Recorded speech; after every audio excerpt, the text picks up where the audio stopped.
2016, it's a subdivision plan, lot consolidation plan for this PRD that we just did the final approval on. Joe? All of our comments have been addressed for this consolidation. All right, well, they're on it. Any questions for Joe or the applicant?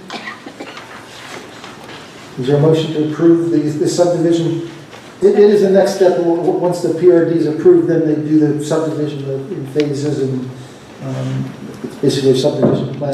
This is for the overall property. Currently, if you look on your screen, there's a total of 126 acres, and it is owned by two property owners, Mr. Fisher and Mr. McConnell. This subdivision is actually to facilitate the subdivision of the area that Mr. McConnell owns on the northern side of McConnell Road. We're going to leave that to Mr. McConnell. The portion on the south side we are going to purchase along with Mr. Fisher's property.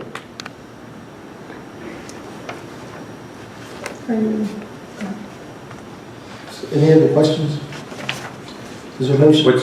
May I ask a question? What is time frame? What are your thoughts or your plan that way? If we receive all our approvals tonight, we're going to be proceeding with final plans, final engineering. At that time, we'll look at our takedown schedule for the property. A target date? Target date for construction will be spring of 2017. So through the winter months, we'll be coming back to you for final phase 1 approval, and then we'll proceed with property purchase. And one more, the portion that Mr. McConnell will be keeping is the Area in the orange, which is the northern side of McConnell Road. where the house is. Yes, sir.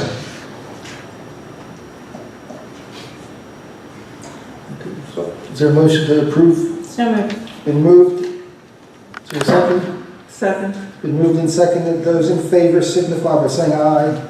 Aye. The motion carries.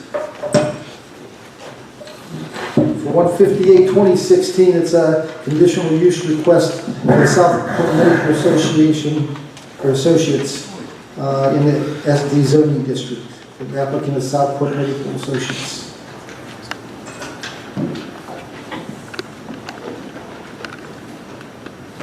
Joe? I think Chris is going to speak on this one. As you'll recall, we had a hearing on this request approximately a month ago. I have circulated a proposed decision. The recommendation of the solicitor after reviewing all the comments is making the following legal conclusions. Ordinance 1-2016 as amended applies to this application under the pending ordinance doctrine and the fact that it was enacted prior to the application. The board was not obligated to continue the hearing scheduled for August 1st. It acted in good faith and gave the applicant plenty of time to respond to the engineer's comments. Part 3, the applicant failed to meet its burden demonstrating that it complied with the various requirements of the ordinance. As you will recall, the applicant presented no testimony other than testimony or evidence other than requesting a continuation of the hearing. On the other hand, opponents to the conditional use application did provide evidence demonstrating why this conditional use application should not be approved. And finally, the redevelopment authority argued persuasively that under our ordinance, this application, because it is part of the special development district, is in some ways subject to restrictive covenants, and the authority has exercised its right to veto. And while that is in litigation as of this date, that veto power has not been declared waived or void. So based on that, our obligations are to issue a written decision within 45 days of the last hearing. So I think the supervisors should make a decision adopting the recommendation, the proposed findings of fact and conclusions of law that have been distributed and reviewed, which will then be sent to the applicant and the other interested parties. Do you have a motion regarding the 158-2016, this conditional use request? I'll make a motion that the request is denied. Is there a second to that I'll motion? second. It's been moved and seconded. Those in favor signify by saying aye. I'm going to abstain due to a conflict of interest. Any opposed? All right, Carol, the motion to deny is approved or passed, 4 affirmative and 1 abstention. For 159-2016, it's the consider the subdivision plan application for the same parcel that Southpointe Medical Associates has applied for.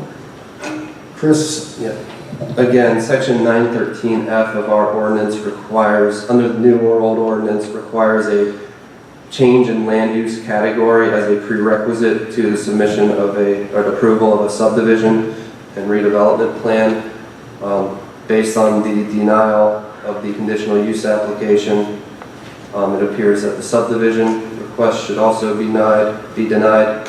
As a matter of record, applicant submitted a revised subdivision plan on August 10th, 2016. The engineer has stated that for the most part it complied with the ordinance requirements with a few exceptions. 504C2E requires a copy of all protective covenants and deeds to be, and easements to be included. Several easements that are necessary have not been provided. And again, the requirement that protective covenants be proposed to us, this ties us back in with the redevelopment authority's veto power. So that's another factor to consider. So that is the summary of the findings that we have made. Any questions? And finally, a written decision needs to be issued within 15 days of the decision by the board. We will authorize it. Great. We have a motion to for 159-2016. I make a motion that we deny 159-2016. It's been moved. A second. It's been moved and seconded. Those in favor signify by saying aye. Aye. I'm abstaining again. Abstention, any noes? Oh, Carol, the motion to deny has been approved, 4-0 to 1 vote, 1 abstention. For 160-2016, it's a site plan for the same land development proposal for Southpointe Medical Associates. Same general argument. The land use category change request has been denied. A 45,000 square foot commercial building is not a permitted use in a residential land use category. The applicant did respond to the engineer's comments, and according to Mr. Deiseroth, they have complied with most of them except for providing the easements with various entities. I've also circulated a written decision, and I know the board has reviewed it, and the recommendation is that the the site plan request be denied. Chris, in addition to all the other Yes. sundry list of it's residential property and Right. it's not subject to a commercial site plan. All right, for 160-2016, is there a motion? I'll make a motion that we deny 160-2016. It's been moved to deny that site plan. Is there a second? A second. It's been moved and seconded. Those in favor signify by saying aye. Aye. abstain. Any nays? Carol, again, motion passes to deny 160-2016 with 4 ayes and 1 abstention. For 161-2016, it's considered installation of 4 fire hydrants on Dantry Drive and Overview Drive as part of Phase 4 of the overlook. Is there a motion to approve? I have a question, please. Fred? What fire district is this in? Muse? Has Muse had the opportunity to approve these locations? We looked at it, we're good to go. And they're satisfactory? Yeah. Okay. Can I make a motion to approve I'll second. Been moved and seconded. Those in favor signify by saying aye. Aye. The motion carries. For 162, 2016, it's to consider authorizing our township engineer to make applications for grant funds through PennDOT Green Light Go program for modifications of the existing traffic signals in Southpointe Boulevard. Joe, would you bring everybody up to date on that? Sure. And again, touch on the township's obligation or commitment or... Sure. There was a meeting last week in which Dan and Mike Haberman met with representatives of the Southpointe Owners Association, and they agreed that the improvement was needed, given that 80% of the state grant for the project was a good idea. So 80% of the money would come from the state, and we have a letter of commitment from the Southpointe Owners Association willing to pay for the other 20% of the grant. So there would be no money coming out of the township funds for the project. So, Hey, Joe, do you need to clarify what association? Southpointe 2 Property Owners Association. I have a letter here from them. So for the Green Light Go project, we don't need to finalize the match amount right now. Making the application is not a full commitment, and we'll come back to the board at a later date with the additional approvals for the amount. So the overall cost of the project is between $500,000 and $600,000, and what this will do is this will make the traffic signals smarter. They'll detect when there's traffic there, and they'll adjust the time and make the adjustments to keep the traffic flowing through the Southpointe Boulevard corridor a lot smoother. These are all the signals from Organza Road all the way up to the Interstate 79 interchange. Well, just one point before you talk to ask Jody questions. This is just authorizing to make application. It doesn't commit the township to following through, or it is contingent on the Southpointe 2 Correct. Association honoring the commitment letter also, which will come along at some point in the process. So any questions for Joe about it? No?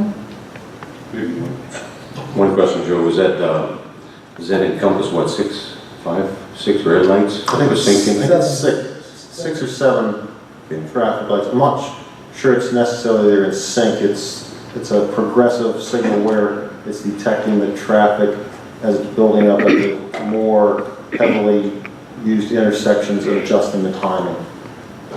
It Throughout. can detect how far back traffic is? Yeah, it has cameras on it, and it detects how many cars are in the queue waiting to turn and or go forward.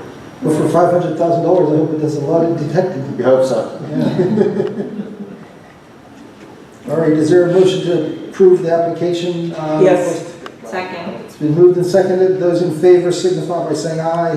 Aye. The motion carries.